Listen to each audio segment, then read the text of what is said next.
जय श्री राधे। आप सभी को मेरा प्रेम भरा सादर नमन। आज हम ठाकुर जी के किसी चरित्र का या किसी भक्त के चरित्र की आज चर्चा नहीं करेंगे। आज मेरे मन में उठे हुए कुछ प्रश्न थे जो वास्तविकता में हमारे समाज में कुछ अपवाद हैं शास्त्रों को लेकर के, आज उनके विषय में चर्चा करनी थी। तो इसकी चर्चा ऐसे हुई, इसका प्रारंभ ऐसे हुआ कि मुझसे किसी ने पूछा कि पढ़ने के लिए कोई अच्छे से ग्रंथ बताइए। कुछ समय घर में रहता है तो थोड़े समय में हम अच्छा क्या पढ़ सकें उसके विषय में बताइए। तो मैंने बहुत सारे उनको नाम बता दिए थे, भगवत गीता के समान, भागवत जी के समान। तो कहा कि कोई एक ही ग्रंथ बताइए, कोई ज़्यादा तो हम नहीं पढ़ सकते, कोई एक ऐसा ग्रंथ बता दीजिए जिसमें सब कुछ हो। अब देखिए, वैसे तो मैं भागवत जी ही कहता स्वाभाविक रूप से, या भगवत गीता कहता, परंतु फिर भी मैंने महाभारत कहा। इसके पीछे कारण क्या है और महाभारत मैंने क्यों कहा, थोड़ी देर आप सब कुछ सुनिए और समझिए, तब आप जान पाएंगे कि मैंने महाभारत पढ़ने के लिए क्यों कहा। अब महाभारत पढ़ने के लिए जैसे ही मैंने कहा तो उनके मुख से सबसे पहला प्रश्न निकला, क्या हम महाभारत पढ़ सकते हैं? तो हमने कहा इसमें कौन सी शंका की बात है, हम आपको कह रहे हैं इसलिए तो कह रहे हैं क्योंकि आप पढ़ सकते हो, और अब तो उसका हिंदी भी अनुवाद भी उपलब्ध है, आराम से पढ़िए।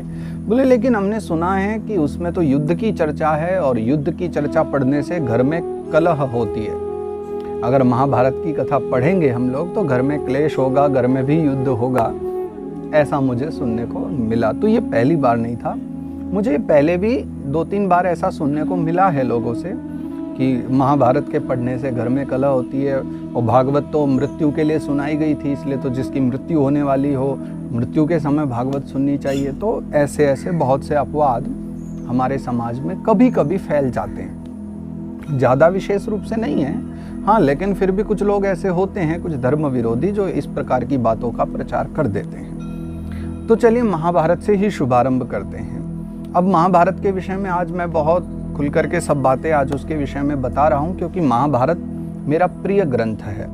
मैंने सन 2009 से श्रीमद् भागवत कथा का वाचन प्रारंभ किया था। उससे भी कई वर्ष पहले, भागवत जी से भी पूर्व में, मैंने महाभारत 2 बार पढ़ ली थी। और उसके बाद फिर जब कथा प्रारंभ की तो उसके बाद फिर मुझे 2-3 बार महाभारत पढ़ने का सौभाग्य मिला है। और आज भी मुझे जब मन करता है तो मैं निकाल करके पढ़ लेता हूँ। और मैं मानता हूँ महाभारत एक ऐसा ग्रंथ है जो आपको बहुत कुछ दे सकता है। अब उसकी विशेषताएं क्या हैं, मैं आपको महाभारत के विषय में वो सब बताता हूँ। सबसे पहली बात तो ये कि महाभारत जो ग्रंथ है वो संस्कृत वाङ्मय की एक बहुत अमूल्य निधि है और एक बहुत विस्तृत बृहद ग्रंथ है हमारे भारतवर्ष का, हमारी सनातन संस्कृति का। 4 वेद लिखे गए ऋग्वेद के द्वारा ही। जब विभाग करके भगवान वेदव्यास ने शुक्ल, यजुर्वेद, सामवेद और अथर्ववेद का निर्माण किया, तो उस समय में भी सभी लोग वेदों के अधिकारी नहीं थे। स्त्री शूद्र द्विज बंधूनाम त्रयी न श्रुति गोचराः कर्म श्रेयसि मूढ़ानाम श्रेय एवं भवेदिह इति भारत माख्यानम कृपया मुनिना कृतम। 4 वेदों की रचना हुई, लेकिन उन वेद के सब अधिकारी नहीं थे। मैं बहुत स्पष्ट रूप से आपको बता दूं, अगर ब्राह्मण भी यज्ञोपवीत संस्कार नहीं कराता, एक ब्राह्मण भी अगर द्विज नहीं बनता, एक ब्राह्मण भी अगर गुरु की शरण में नहीं जाता, अगर वो नित्य संध्या वंदन नहीं करता, जब तक ये सारे नियमों का पालन न करे, तो एक ब्राह्मण भी वेदों का अधिकारी नहीं हो सकता। और भी बहुत सारे नियम हैं जिनको पालन करने के बाद ही कोई भी ब्राह्मण बालक हो, क्षत्रिय बालक हो या अन्य जो भी सीखना चाहते थे, पहले उनको द्विज होना पड़ता था। यज्ञोपवीत आदि संस्कार करा करके एक नया जीवन लेकर के और उन सारे नियमों का, सनातन नियमों का पालन करते हुए फिर वेद का वो अधिकारी होता था। लेकिन उसके बाद भी कुछ व्यक्ति ऐसे थे जिनके लिए तब भी वेदों का अधिकार नहीं था और सब लोग यज्ञोपवीत आदि संस्कार करा के, उपनयन करा के वो सारे नियमों का पालन नहीं कर पाते थे। तो उनके मन में शंका हुई कि भगवान वेदव्यास, आपकी तो सबसे जो गूढ़ रचना है, आपकी सबसे अद्भुत रचना है, वो तो वेद ही हैं और हम सभी वेदों के अधिकारी नहीं हैं। और वेद पढ़ने के भी बड़े नियम होते हैं, गुरु गृह जा करके गुरु से पढ़ना होता था। और उसके बाद में जब अगर किसी दिन आपका मंत्रोच्चारण करने की इच्छा भी हो तो आपको स्नान करके आसन पर बैठ करके और विधि विधान से सस्वर पाठ करना होता था। कोई ऐसी वस्तु नहीं हो सकती जो वेदों में है वो सभी कुछ हमें एक सरल रूप में मिल जाए। और वेदों की भाषा भी बड़ी क्लिष्ट है, आर्ष ग्रंथ है ना, तो वेदों की भाषा भी क्लिष्ट है। घी हम पचा नहीं सकते लेकिन मक्खन तो पचा सकते हैं, दोनों एक ही हैं लेकिन थोड़ा सा स्वरूप अलग है। तो आपने जो दिया है वेद रूप में तो घी है, हमें तो माखन चाहिए, ऐसा जो थोड़ा सा सहज हो पचाने। तब श्री वेदव्यास जी ने, कृष्ण द्वैपायन वेदव्यास भगवान ने कृपा करके, कृपया मुनिना कृतम, तब महाभारत की रचना की है। और महाभारत की रचना के बाद उसके बाद इसे कहा गया पंचमो वेद उच्यते। इसीलिए महाभारत को पांचवा वेद कहा गया कि वेदों में जो कुछ था उसको सरल भाषा में करके, क्लिष्ट से बहुत सरल करके हर कोई पढ़ सके, हर कोई समझ सके, इसलिए उसे महाभारत में सब कुछ लिख दिया गया। और फिर ये भी लिखा गया कि यन्ने हास्ति न कुत्रचित, यन्न भारते तन्न भारते, सैकड़ों उक्तियां बनी है महाभारत के विषय में कि यन्ने हास्ति न कुत्रचित, जो आपको महाभारत में नहीं मिला तो बस फिर वो आपको कहीं भी नहीं मिलेगा। जितने भी ग्रंथ भगवान वेदव्यास ने लिखे हैं, कोई 18,000 श्लोकों वाला ग्रंथ, 55,000 वाला, 24,000 वाला ग्रंथ, अलग अलग 18 पुराणों की रचना की है। लेकिन जो कुछ भी आपको इन 18 ग्रंथों में मिलता है, चाहे वो सूक्ष्म रूप से हो या विस्तृत रूप से हो, आपको कहीं ना कहीं महाभारत में वो चर्चा मिल जाती है। और क्योंकि ये बहुत बृहद ग्रंथ है तो इसमें 1,00,000 श्लोक हैं और 100,000 यानी कि 1,00,000 श्लोक होने के कारण महाभारत को शतसाहस्री संहिता भी कहा जाता है, 1000 श्लोकों वाली संहिता। अब अगर बात करें कि महाभारत में तो युद्ध की चर्चा है, देखो जो लोग ये एक लॉजिक दिया करते हैं ना कि महाभारत में युद्ध की चर्चा है तो युद्ध की बातें करने से तो हमारे घर में भी युद्ध ही होगा ना, हमारे घर में भी लड़ाई होगी। तो मेरे प्यारे भाई बहन, आप सभी को महाभारत के विषय में एक बड़ी अद्भुत बात बताऊं। 6 खंडों में वैसे विशाल महाभारत है, और अगर आप उसका संक्षिप्त रूप लेना चाहेंगे, गीता प्रेस से जो प्रकाशित है, अगर आप उसको भी पढ़ना चाहेंगे तो महाभारत का संक्षिप्त रूप भी बड़े बड़े 2 खंडों में आता है। आप पढ़ना चाहें तो कभी भी लेकर के पढ़ें, 2 खंडों में आएगा। और आप उस 2 खंडों की जब पूरी कथा को पढ़ेंगे तो उसमें जो महाभारत के युद्ध की चर्चा है वो लगभग कुछ 15-20% होगी, और संभवतः इससे भी थोड़ा कम ही हो महाभारत में। आप जब महाभारत का पठन पाठन करेंगे, आप पढ़ना प्रारंभ करेंगे तो आपको महाभारत में क्या मिलेगा? सिर्फ युद्ध? जी नहीं, युद्ध तो मात्र एक छोटा सा भाग है। ज्ञान, वैराग्य, भक्ति, योग, नीति, सदाचार, सत्संग, अध्यात्म, चरित्र, स्तुति, गीत और युद्ध, इतने सारे विभाग हैं महाभारत में। अनेकों विभाग हैं और अनेकों विभागों में अनेक अनेक प्रकार की चर्चा महाभारत में की गई है। और महाभारत के जो संक्षिप्त खंड की मैंने चर्चा की है, जो संक्षिप्त रूप में महाभारत को प्रकाशित किया है गीता प्रेस ने, और 2 खंडों में जो चर्चा है, तो उसके तो प्रथम भाग को आप पूरा पढ़ेंगे तो आपको कहीं उसमें, मतलब छोटे छोटे युद्ध जो होते रहे हैं आपस में, कभी किसी में कभी किसी में, वो अवश्य चरित्र के रूप में उनकी आपको दर्शन करने को मिलेगा, परंतु उसमें आपको अध्यात्म मिलेगा, उसमें आपको दर्शन मिलेगा, उसमें आपको साहित्य मिलेगा, उसमें आपको इतिहास मिलेगा।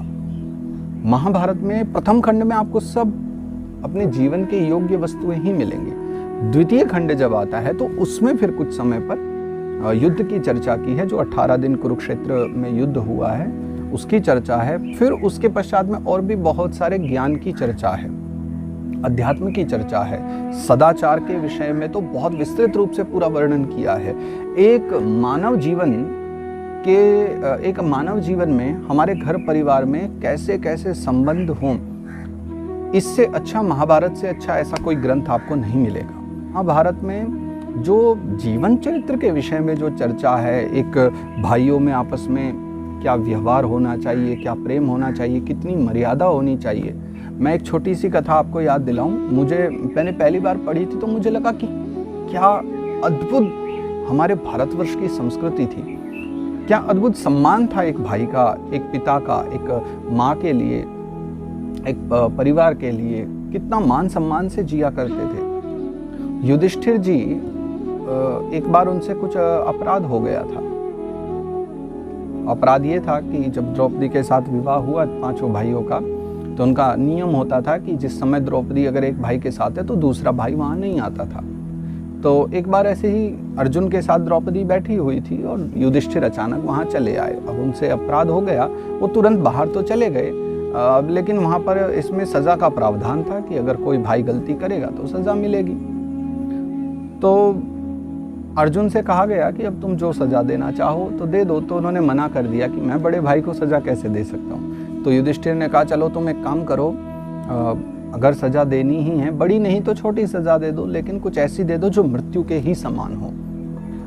लेकिन अर्जुन ने फिर भी मना कर दिया। तो भगवान ने कहा चलो मृत्यु दंड मत दो, एक काम करो, तुम अपने बड़े भाई को सिर्फ तू कह करके पुकारो। देखिए उस समय की संस्कृति और मान सम्मान, सिर्फ तू कह करके एक बार पुकारो, लेकिन अर्जुन ने उतना भी मना कर दिया। भगवान ने जिद की तो अर्जुन ने बस एक बार युधिष्ठिर जी को तू कह करके बोल दिया, और उसके बाद इतने आत्मग्लानि से भर गए कि स्वयं ही आत्महत्या करने के लिए चल पड़े। उनके मन में इतनी आत्मग्लानि भर गई कि मैं अपने बड़े भाई का अपमान कैसे कर सकता हूँ। हरी इच्छा थी, वो हरी लीला थी, कृष्ण कन्हैया ने वो सब लीला कराई है। मैं बस ये कथा इसलिए बता रहा हूँ कि इतनी संस्कृति, इतने सदाचार, इतने नियम, इतना प्रेम, इतना अद्भुत दर्शन और इतना अच्छा वैर, वो भी आपको देखने को महाभारत में मिलेगा। यन्न भारते तन्न भारते, जो महाभारत में नहीं है वो कहीं भी नहीं। श्रीमद् भगवद गीता आज जो सर्वोत्तम हम ग्रंथ मानते हैं हमारे भारतवर्ष में, वो श्रीमद् भगवद गीता भी इसी महाभारत की देन है। ये महाभारत का ही एक बहुत छोटा सा अंश श्रीमद् भगवद गीता है। और श्रीमद् भगवद गीता जैसे और भी अनेकों छोटे छोटे से शास्त्र आप महाभारत से ले सकते हो। यथा विदुर नीति है, विदुर नीति की पूरी चर्चा महाभारत में की गई है। आपको जीवन में कभी समय मिले तो विदुर नीति की भी एक पुस्तक गीता प्रेस से प्रकाशित होती, कभी आप लेकर के पढ़िए। वो पूरी विदुर नीति भी महाभारत से ही उद्धृत है। तो वेद व्यास जी ने अपना पूरा मन लगा करके महाभारत की रचना की थी, और महाभारत में वो सब कुछ लिख दिया था जो वेदों के द्वारा कहना चाहते थे, और वेदों के द्वारा जो लोग समझ नहीं पा रहे थे, पढ़ नहीं पा रहे थे क्लिष्ट होने के कारण, महाभारत में सहज रूप से वेद व्यास जी ने वो सारी चर्चा की है। भारत के इतिहास के जो महान कवि हुए, महाकवि कालिदास हुए हैं, भारवी कवि हुए हैं, दंडी कवि हुए हैं, इन सभी महापुरुषों ने जो अपने नाटक आदि बनाए हैं, जो अपने कुछ चरित्र लिखे हैं, इन्होंने महाकाव्य लिखे हैं, उन सभी का जो उपजीव्य है वो महाभारत है। महाभारत के ही ग्रंथ से, महाभारत से ही अनेकों चरित्रों को उठा करके इन महाकवियों ने अपने ग्रंथों को लिखा है, जिन ग्रंथों को हमने अपने बाल्यकाल में सबने अपने कक्षाओं में पढ़ा है। अगर आप इंग्लिश मीडियम या हिंदी मीडियम से आते हैं तो संभवतः आपके यहाँ अधिक तो नहीं आया होगा, हिंदी मीडियम वालों ने संभवतः शायद पढ़ा हो। अगर आपने भी जीवन में कभी महाकवियों के, कालिदास महाकवि की लिखी कुछ रचनाएं अगर आपके कक्षा में थी तो आप ज़रूर मुझे बताइएगा। परंतु हमारे संस्कृत जो माध्यमिक है, संस्कृत माध्यमिक विद्यालयों में, तो स्वाभाविक रूप से इन सभी कवियों के लिखे हुए जो नाटक हैं, जो काव्य हैं, वही सब पढ़ने को मिलते हैं। तो हम लोग वही सब पढ़ करके बड़े हुए, तो अधिक से अधिक जो कुछ भी है सब महाभारत से ही निकला है। तो ये विचार करना, ऐसा अपवाद रखना कि महाभारत पढ़ने से घर में कलह होगी या किसी प्रकार का युद्ध होगा, ये बिल्कुल निराधार है। और मुझे तो ऐसा भी लगता है कि किसी न किसी व्यक्ति ने, तो शायद किसी धर्म विरोधी व्यक्ति ने ही इनके महिमा को कम करने के लिए या लोग इनसे दूर जाएं, इसलिए संभवतः ऐसा किया होगा। क्योंकि ये मेरे पास अभी दूसरी तीसरी बार प्रश्न आया। एक बार कथा में भी मैंने किसी को ऐसे ही कहा था कि आप महाभारत पढ़िए, बड़ा प्रिय ग्रंथ है, और मेरा पर्सनली कहूँ तो निजी रूप से मुझे बहुत प्रिय है वो ग्रंथ, क्योंकि मैं वर्षों पहले से पढ़ते हुए आ रहा हूँ और अनेक बार पढ़ चुका हूँ महाभारत को। और मेरा जीवन तो महाभारत पढ़ने से मुझे तो प्रेम ही मिला है। मुझे नहीं लगता कि उसमें किसी प्रकार का भी आपके जीवन में कोई संघर्ष आएगा या कुछ युद्ध होगा उसे पढ़ने से, ऐसा बिल्कुल भी नहीं है। उसे पढ़ने से आपके जीवन में सदाचार का निर्माण होगा, प्रेम का निर्माण होगा। तो आप अवश्य महाभारत का अध्ययन कीजिए। अगर आपके पास महाभारत है, आप पढ़ना चाहते हैं, तो एक बार जीवन में कभी न कभी एक बार ज़रूर पढ़िएगा। और जब आप पढ़ेंगे तो तब आप जानेंगे कि वास्तविकता में महाभारत क्या है।